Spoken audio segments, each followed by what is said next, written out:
Hello guys. Suot ko ngayon yung t-shirt ng reunion natin, no. Riam, salamat nabigyan mo ako nito. Pero mukha yata masikip tong medium na to eh. Lumabas tuloy yung tiyan ko. Dapat pala large. Anyway, first of all, I would like to thank you all. Lahat ng mga na umatin nung November 9 na welcoming ninyo sa akin. Actually, hindi nyo lang alam kung paano nyo ako napasaya. Kasi isipin mo naman, for the past 45 years, ngayon lang tayo nagkita-kita. Lalo na ako kasi nandito ako sa malayo. At, kahit na kalahati lang yung nakita ko ngayon. At I know, marami na rin nawala. But anyway, I'm so grateful at saka happy ako that, high school days is still very reminiscing when I see you all there.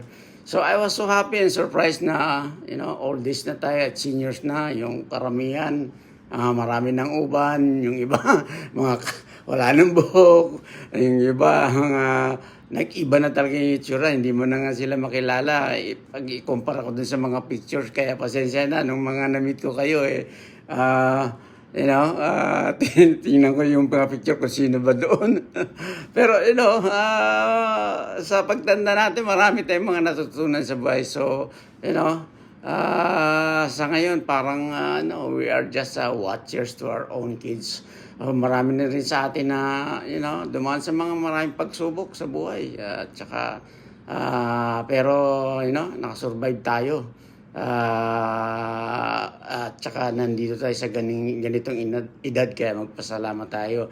Ang importante is yung legacy na iniwan natin sa sarili nating mga pamilya, lalo na sa mga anak natin, So, mag-enjoy na lang tayo sa buhay natin. Sabi nga ni Evelyn sa kanino riyan, which is totoo naman, di ba? So, we have no time for stress anymore. So, yung mga struggles natin, nilagpasan natin yan lahat. So, parang kung mayroon kang konting problema ngayon, parang hiccup na lang yan di ba?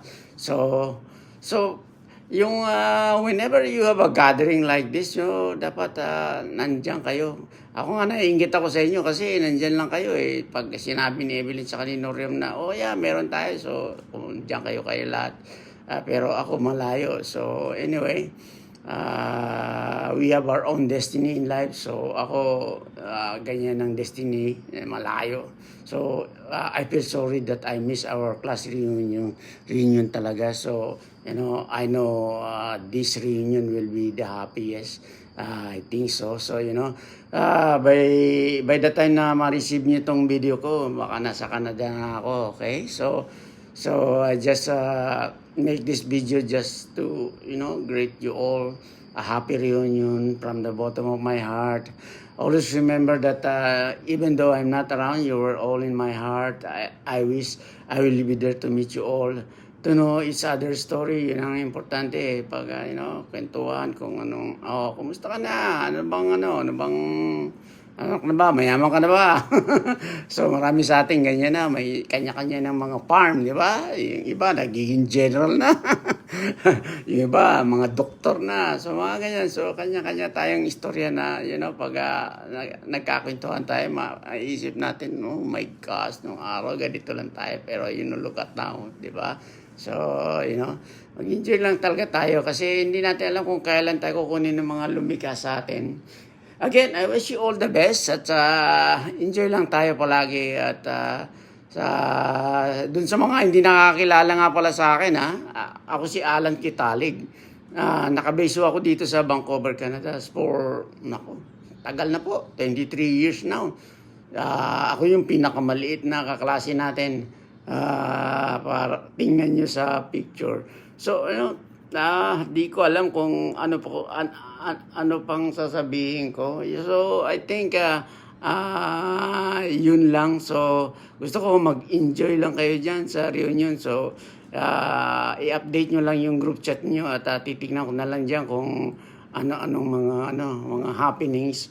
Nakita ko naman yung reunion nyo, ang dami yung mga dyan, mga nakalista na gagawin, di ba?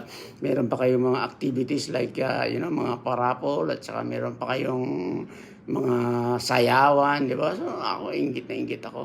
Sana nandito ako. Kasi naman, Yung uwi ko 13, nakakainis tapos yung reunion 63, na-miss ko 3 days. So kung alam ko lang beforehand, sana na-adjust ko yung aking bakasyon wala na, huli na.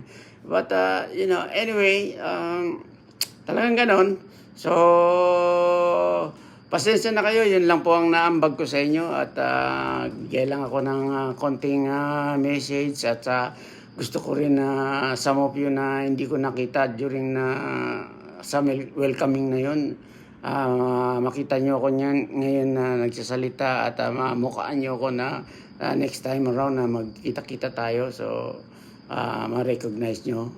Di ba? So, ganun lang naman talaga ang buhay, di ba? Kailangan tuloy lang, di ba? Tuloy lang ang buhay. So, gaano man kahirap mga pinagdaanan natin.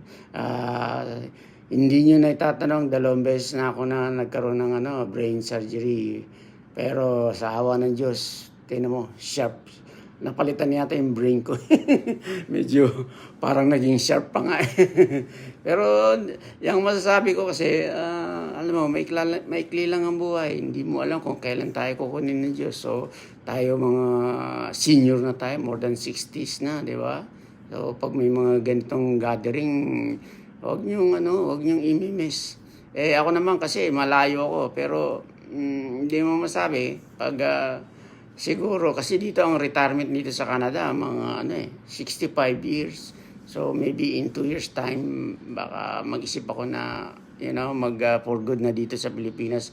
Kasi alam niyo ba, for 2 weeks na pag-stay ko dito sa Pilipinas, oh my gosh, ang dami na nabago.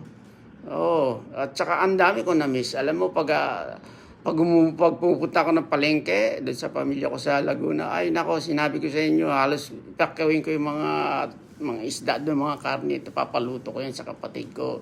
Tapos dito naman, yung mga halos lahat ng mga pinapasukan ng restaurant, talagang tinitikman ko at saka ini-explore ko lahat. At saka ang Pilipinas, maganda Alam nyo ba yun?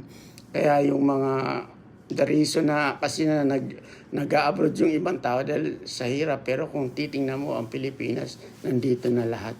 Kailangan maging masipag ka lang at lagi ka lang positive sa buhay. Katulad nga yung napunta ako ng Cebu, ay nako, ang daming magaganda doon. Marami pang mga island na dapat i-explore dito sa Pilipinas. So, ingit na ingit ako sa inyo dahil kahit na anong hirap dito sa Pilipinas, nakaka-survive, di ba?